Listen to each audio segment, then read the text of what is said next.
peace must be our goal and our guide. And all that we strive for as a human family, dignity and hope, progress and prosperity, depends on peace. But peace depends on us.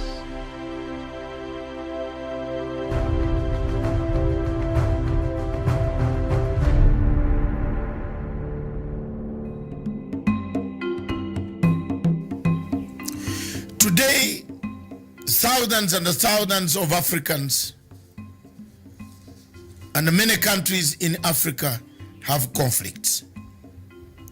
Notably, from Libya, Cameroon, Nigeria, Biafra, and Boko Haram, to Democratic Republic of Congo, of where we have seen a resurgence of the past military and conflicts coming back in that country. Hundreds and hundreds of people have been displaced, killed, maimed, tortured, raped, several of them dying of hunger, starvation, and other natural causes. The fighting seems not to be ending. For the sake of Libya, the Libyan recognized international government is under siege in Tripoli from another faction recognized by Egypt, France, UAE, and other countries. Whereas the one in Tripoli is recognized by the UN, it has been bombarded, has been strangulated, and many millions of Libyans are dying of hunger, lack of water. The water system has been cut off. The bombardment goes on. In Democratic Republic of Congo, we've seen more of active rebel activities returning to the region after some silence has been observed. When we come to Cameroon, we see millions and millions of Amazonians slaughtered. Yet, when you come to Biafra, again millions and hundreds of millions and millions are worried, displaced, tortured by the Buhari regime. Yet again in the north, we see Boko Haram killing, maiming, abducting, and burning down villages in the same Nigeria. When you cross over to Central African Republic, the same is the history that has littered Africa. While all these events are taking shape, Africa is silent. Africa is not making enough efforts to find a solution to what is causing the problems in Libya, in DRC, in Cameroon, in Nigeria, Biafra, and now you add in Khartoum, Sudan. As people die, the people of Africa have no answers, have no solutions. There is nothing to endear to bring an end to the conflicts that have killed Africa. We seem to be new ones manufactured, old ones reignited, encouragement coming from external powers. One power that has been seen in the shadows of all these conflicts, especially the one of Libya that has escalated in the Sahara region of Africa, is France. When you come to Democratic Republic of Congo, the same country is in the shadows. The war can be seen is France. When you come to Cameroon, in Amazonia, the one behind that has the key to bringing peace is France. Therefore, our question is, why are we silent? Why are we not saying enough is enough of the wars? Thank you.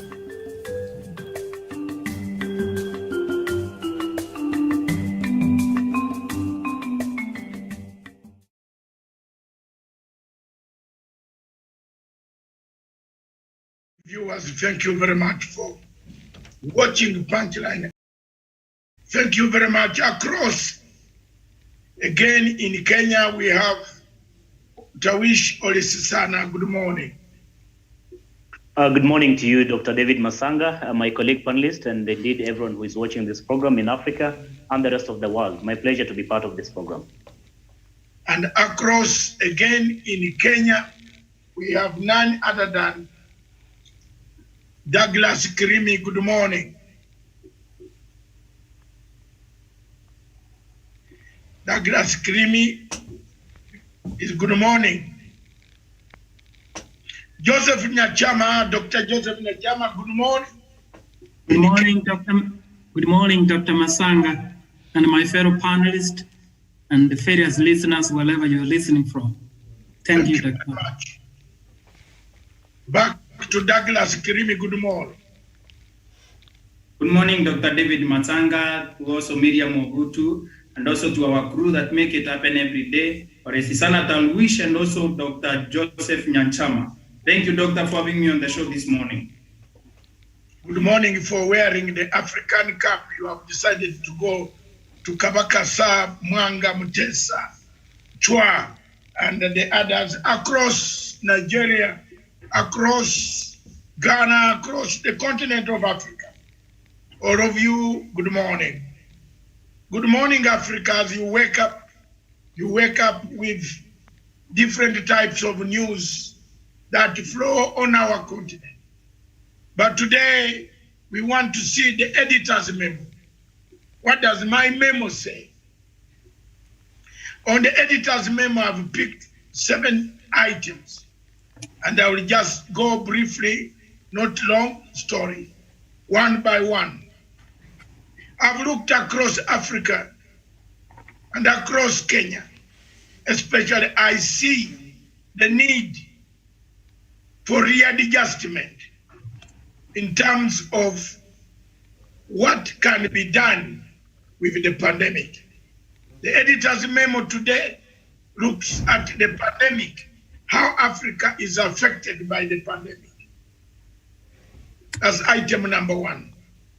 Does Africa need to adjust? Does Africa need to change its ways of behavior? How many governments in Africa are prepared to fight the pandemic? The pandemic is something we cannot control, but Africa must stand up to say enough is enough. That is my first item. The second item on my editor's memo is democracy, governance, and politics across Africa. Do we really have democracy? Do we really have governance? Do we really observe human rights? On that question, I've cited countries like Nigeria, where human rights abuses have continued to be the worst in years like 30, 40 years ago. We have gone back to the killings. We have gone back to the slaughter of human beings. Is Africa adhering to the human rights that we must become a continent that faces the UN, that sits on the UN bodies? Are we safe, Africans? What is going on in Africa? Look at Nigeria, a giant that could give Africa a good example. The editor's memo looks at it and says, Nigeria is a sinking ship, and it continues to sink with abuses of human rights, abduction of people.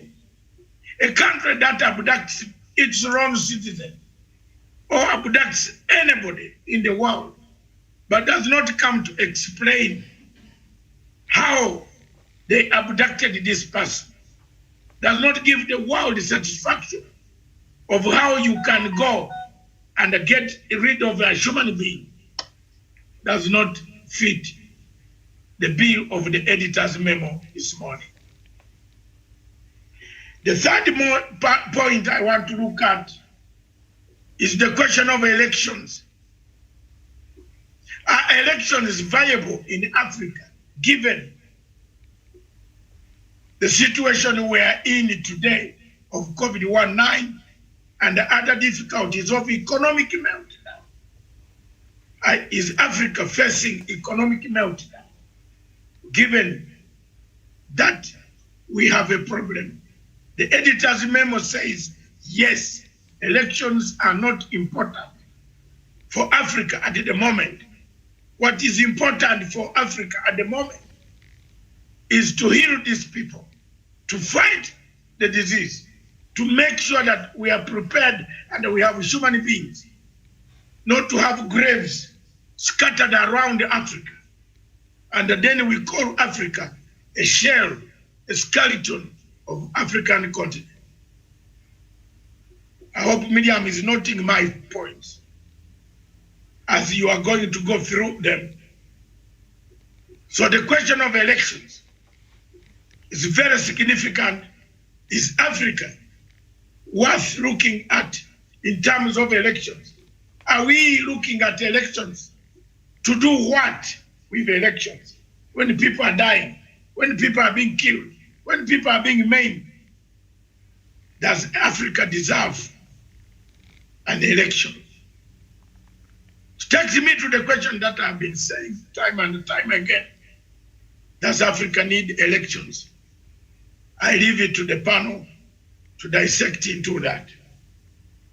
Another point that has come to the editor's notice is the question of vaccines. Africa today stands at the periphery when it comes to manufacture, distribution of these vaccines. How many people in your country are vaccinated? How many have you vaccinated? If you are a government, have you vaccinated 3 million, 5 million? Which country in Africa has vaccinated people? I want my panel to tell me one smaller country that has vaccinated people. The only country that has tried to vaccinate people and about enough medicine which is in storage looks like a Zimbabwe. They have gone out of their way with their hard cash and bought their medicine. They have bought their medicine and brought it. While some African countries are even asking the natives to contribute to buy vaccines. Is this the Africa we want?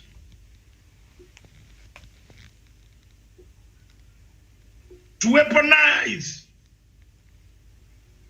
vaccine by the Western countries. Are countries in the West using vaccine to create havoc in African countries? Those are the questions that are coming out from the editor's memo analysis. Another point that we have is the Olympics. Is there an Olympic without spectators? Can you call it an Olympic? Are these Olympics or just a show? A show when we decided to have the Olympics by the Greeks, Miriam and the panel. What is Olympics? Why, when you run for you are running for the field. You only run for the field, isn't it? Nobody is cheering you. It's that sports. Had you thought about that, Tawish? It looks like it's striking you now. The editor's memo has thought about. Have analyzed. I want us to look at that briefly, points like the way I'm doing now. Do you run for the stadium or you run for the spectators? An Olympics without spectators is equivalent to food without vegetables.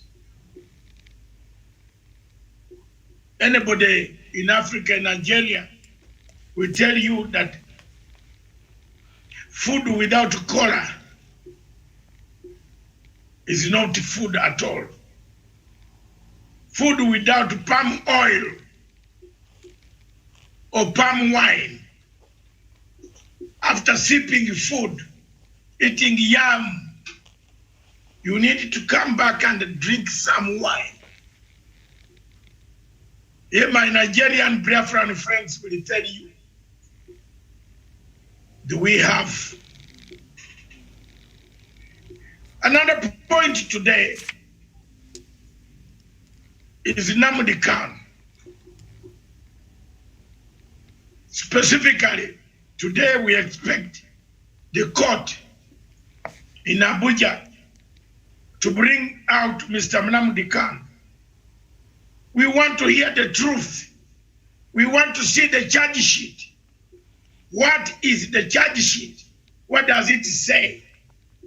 Can he tell the world what happened?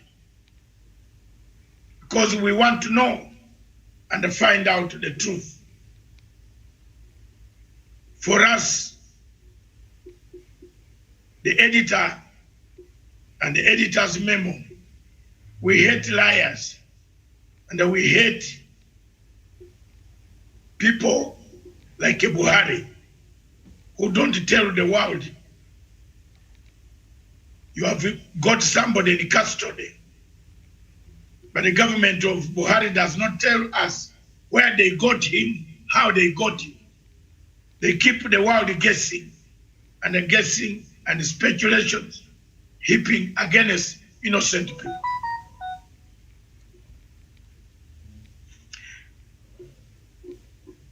The last point is the cost of education in Africa. And this is Kenya.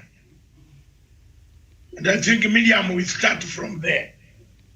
Is the cost of education in Kenya becoming unmanageable?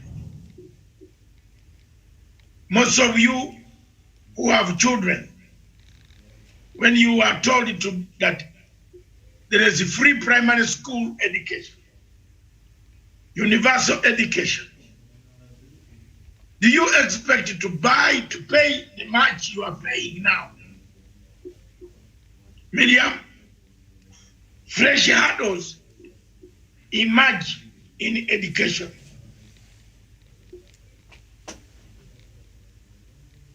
Are you happy with your child's education? Knowing very well you put the pandemic in your context, the context of what is happening. Are you paying what you don't have? Are these the government regulations, the fees they tell us, is it the real fees? When your child reaches school, they tell you there is even a sleeping fee. Something for sleeping. And have you noticed that some parents, some schools are asking for walking fee? Another one is boarding fee. What is boarding fee? Another one is lighting fee. The editor's memo, Mr. Kirimi, so many people are crying in every place. There are so many adjectives that have arrived in the Ministry of Education. And me, I'm sorry. The people of Siaya at times are very good people, but at times they disappoint. When you see Magoha come to the television station, I always try to go to the toilet first, because no honest to have susu, then come back. I'm not going for anything wrong. Yeah, because I have to prepare myself for a shocker. Every time Magoha comes, either he's going to abolish this exam or tell you there is more money, or tell you he don't care.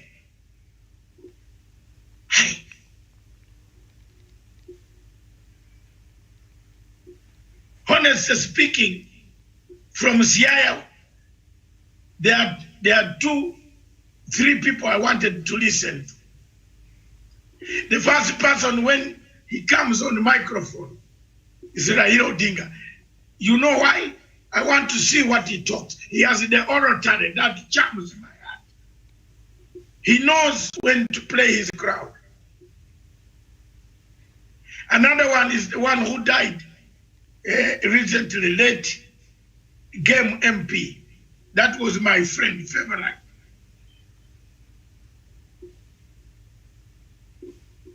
Very eloquent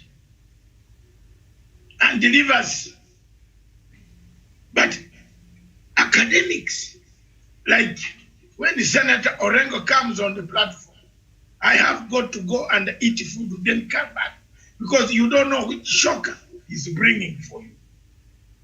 Honestly, Magoha, apparently all intellectuals are very. There is another one, Professor, a friend of mine, Professor Gumbe, the one who joined the Ruto. He's my great friend. We always meet. He calls me, we sit down. But before I sit down, he has hammered me something that I don't want to hear. Now, I said, Prof, why did you call me here for in Nairobi Club to tell me something that will make this lunch not to go in the stomach? So there are educated people in Africa who have caused Africa a problem. And I believe our friends across in Biafra have very many of these educated people who have even confused themselves. Some have joined Namdi Buhari in confusing others. There are so many Africans in the world that get confused. For us, that is our position. Education in Kenya has become very expensive. The last point in Kenya is the twists and the changes in the case against the state.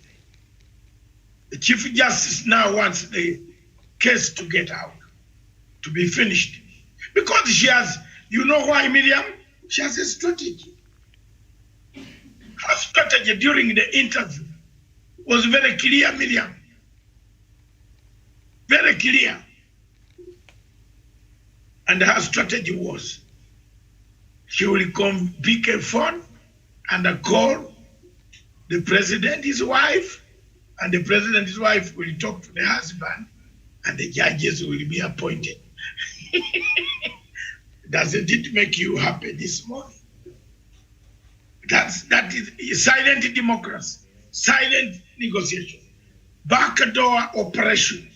It is better to have silent democracy and engagement than rooftop engagement.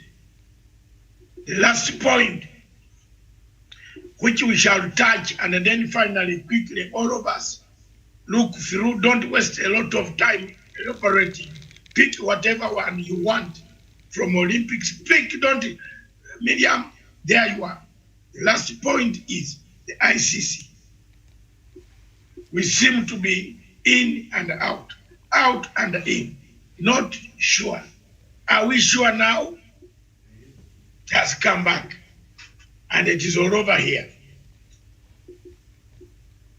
Most of us who have been there will say, time has come for Kenya to do away and Africa to do away completely. That show will come at 2 p.m. East African Standard Time. So I have mixed the world issues with local issues. So back to you, Miriam, in the studios in Nairobi. Don't take a lot of time to walk out, make your point, and go home. Thank you. All right, and we shall start with Dr. Joseph Nyanchama.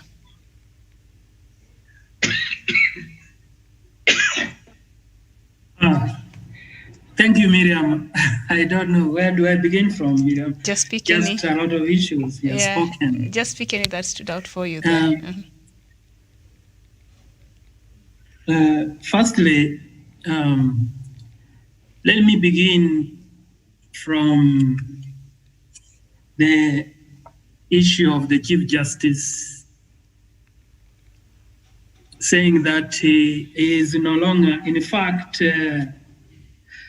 the Chief Justice, they said, and the Judicial Service Commission said that they now, if you read the newspaper, they will say that the Chief Justice and the Justice Service Commissions are now functas officio, meaning their mandate in the subject of the dispute has expired, and they have no power to re-examine the decision on the support of the appointment of the 40 judges. You know, Miriam, from this one, what I do not have inside information, maybe it has further come into their attention that the judges, probably the president never appointed, evidence could be overwhelming now, which is painting them on the bad light. That could be a possibility. The second issue, obviously, as Dr. Masanga said, could be he is advancing a diplomatic approach to solving issues bordering on conflict. And to that extent, you know, this particular TV station had seen her as a lady who's very visionary and who captures issues very fast and act as such. As a start, Miriam, that is the comment I could make, and that is the aspect I picked because there are many aspects we're going to discuss. So Miriam, I submit. All right. Thank you. Samuel Tawi. Miriam, before my colleague goes, I just want to ask you if you know this word.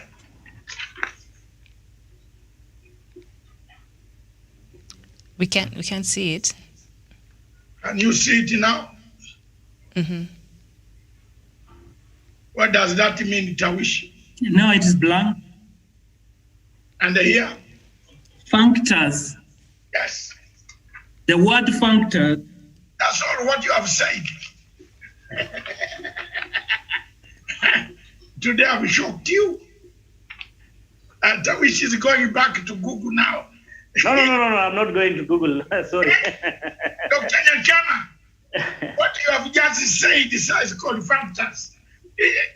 Functors, you tell me. Tawish, go ahead. Or Dr. Nyanchama, try. Dr. Nyanchama was on the floor. Try. He knows it. That's what the chief what the case is. That is what it means. I don't know, Miriam, have you found the meaning? I might be wrong. The case of JSC is functors. That's it. Simple summary. Joseph, any comment? The comment is Doctor, is that you are absolutely right. It is actually factors of issue. So the GSC no longer has the mandate to refuse the case because it's as good as dead.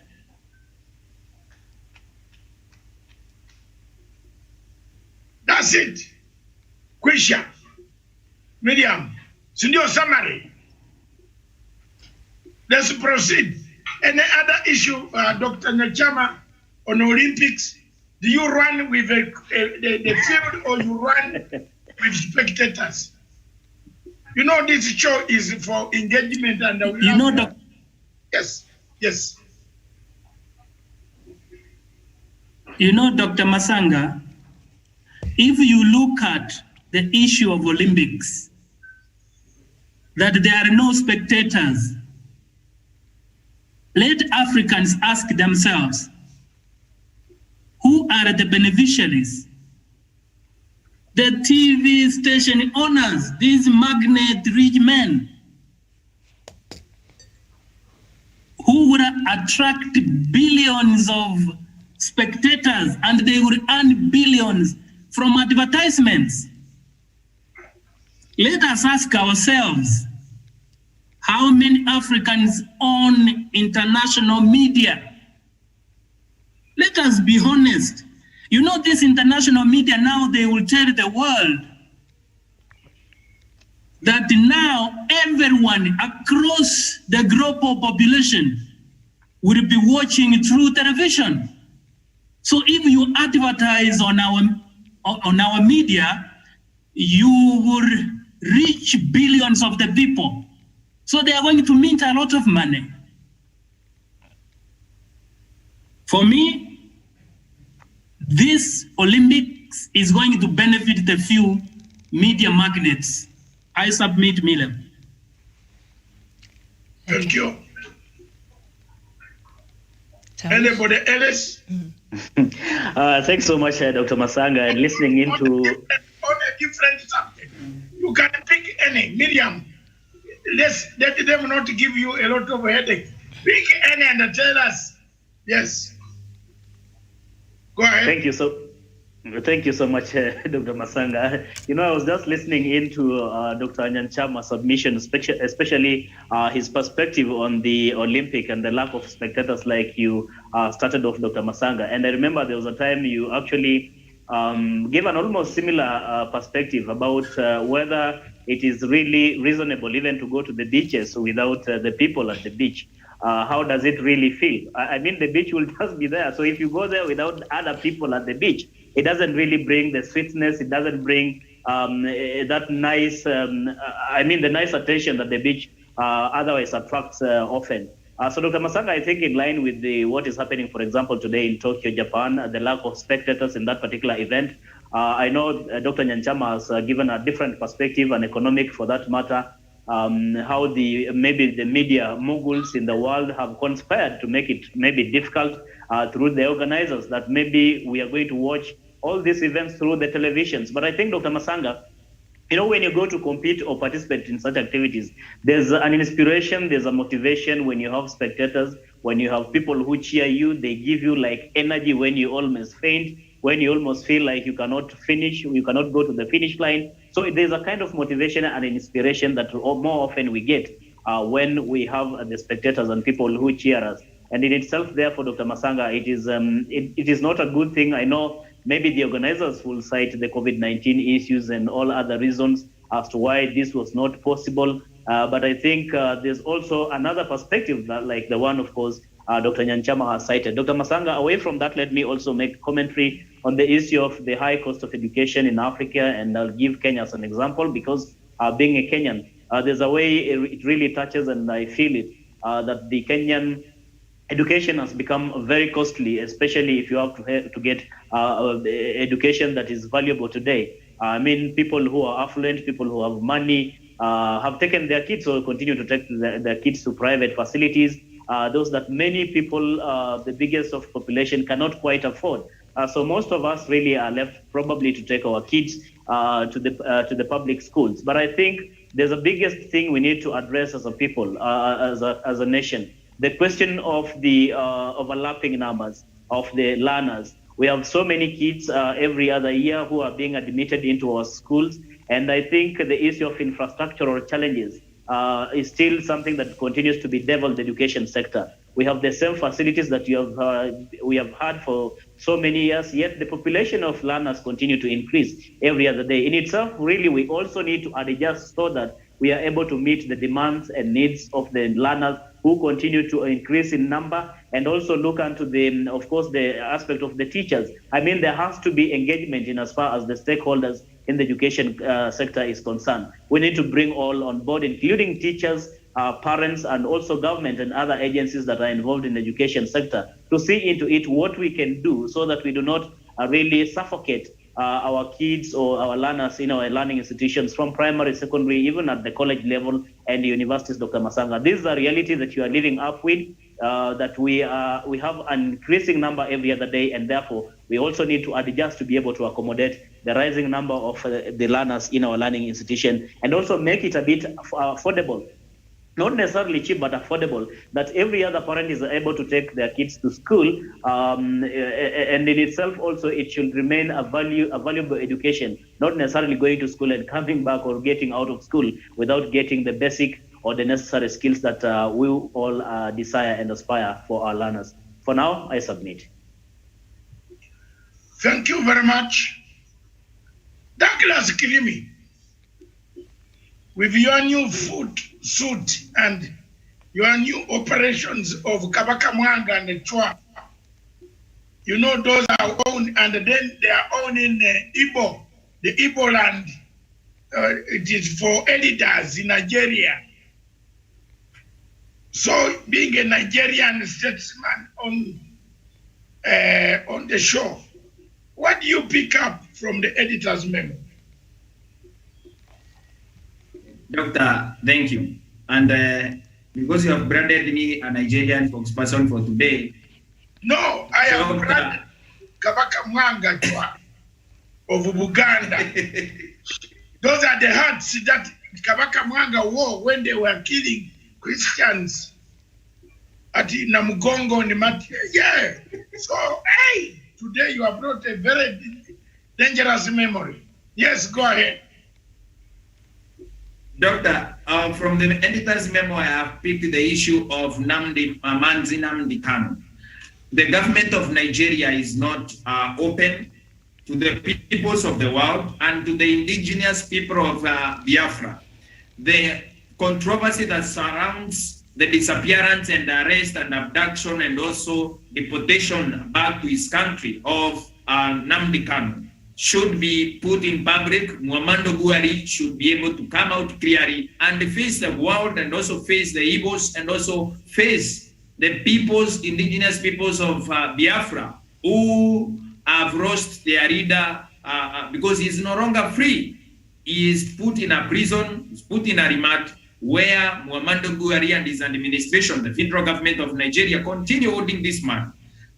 Dr. David Matsanga, we need to be taught so that we can be able to also exonerate so many people and so many factors from the same, because it is Buhari terrorist administration that has been abducting the people of Nigeria. It is the Buhari administration that has failed the people of Nigeria, especially the indigenous peoples of Biafra. It is the Buhari administration that has been abducting the people of Nigeria, and especially Manzi Nnamdi Kanu. We need to be able to be taught what happened and why, and in which country was he arrested from, and which country has been cooperating with the Muhammadu Buhari administration to be able to terrorize Biafrans, especially Manzi Nnamdi Kanu. Because, Dr. David Matsanga, if we are not told clearly by the Buhari administration what is happening to Manzi and Nnamdi Kanu, we cannot be able to come to clear terms on how we can be able to even assist, what positions can we be speaking for Biafrans. I have seen so many Biafrans shooting everywhere. They have been shooting anyone that they care. They have been even attacking people who have been supporting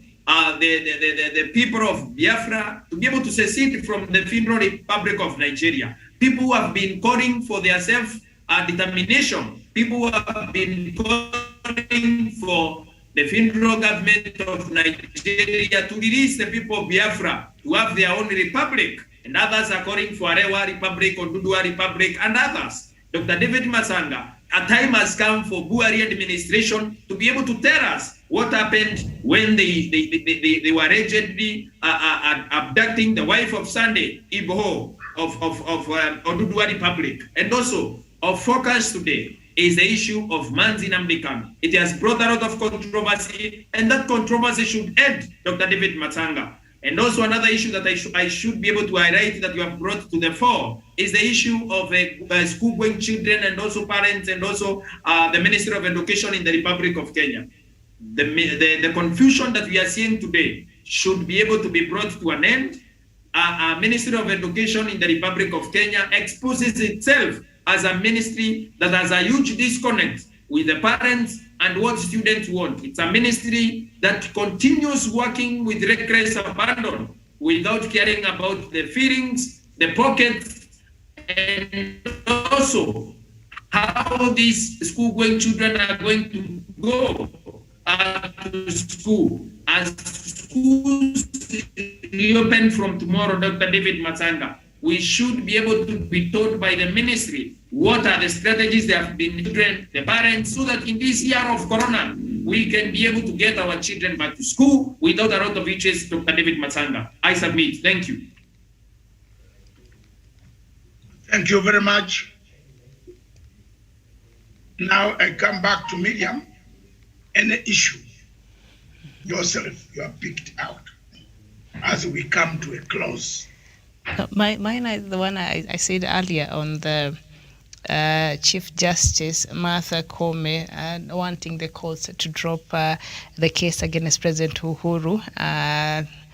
That was a petition that was filed by the Katiba Institute, and she's saying this petition was filed in bad faith. So that is quite interesting, and the turnaround, because initially she also was beseeching the president to swear in these 6 judges. So for her to tell the court to drop this case against President Uhuru Kenyatta, I thought it is very interesting, and perhaps she is going back to the words when she was being sworn in, during the interview, and she said she'll try to use mediation and some things like that to ensure that all arms of government work in harmony. So perhaps she's working in line with some of the promises she made during her interview. So that was interesting for me. We are getting reports from Abuja of shootings outside the court, where police officers are shooting at people, and they have killed a number of IPOB supporters of Nnamdi Kanu at the court in Abuja. So there is a fracas in Abuja around the court, reports that are coming in right now on news wires. So we wait for the first time Mr. Nnamdi Kanu will come out to the court, and the lawyers will tell us, because the charge sheet will tell us the details of what happened to Mr. Nnamdi Kanu. For us as a Pan-African station, our role was very clear. We did an interview in May, and that interview opened up IPOB, opened up Biafra to the whole world. And that is all I can say. The editor's memo therefore ends here, and wishes you good time along for better lunch. And Miriam, it says the editor's memo says, thank you very much for the summary. He said the editor's memo is for laughter at some things that are going wrong in the world. And we bring them so that we don't forget the stories that we have hammered on a serious note. And on that, I invite all of you to my presentation on the International Criminal Court this afternoon at 2 p.m. East African Standard Time. And Dr. Joseph Nyanchama, important, if you have time to join us I will be presenting something that you have never heard, which is very, very worried that if we are not very careful, we are back to where we were, and God bless us. Thank you very much, Miriam. Thank you. God bless you.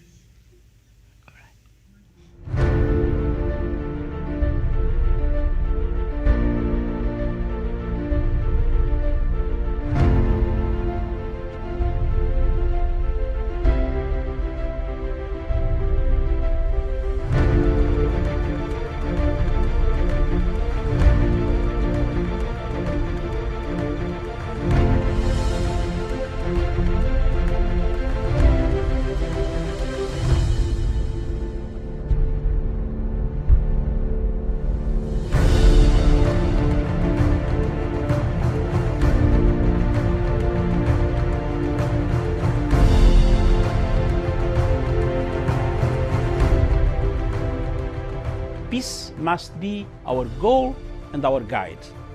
And all that we strive for as a human family, dignity and hope, progress and prosperity, depends on peace. But peace depends on us.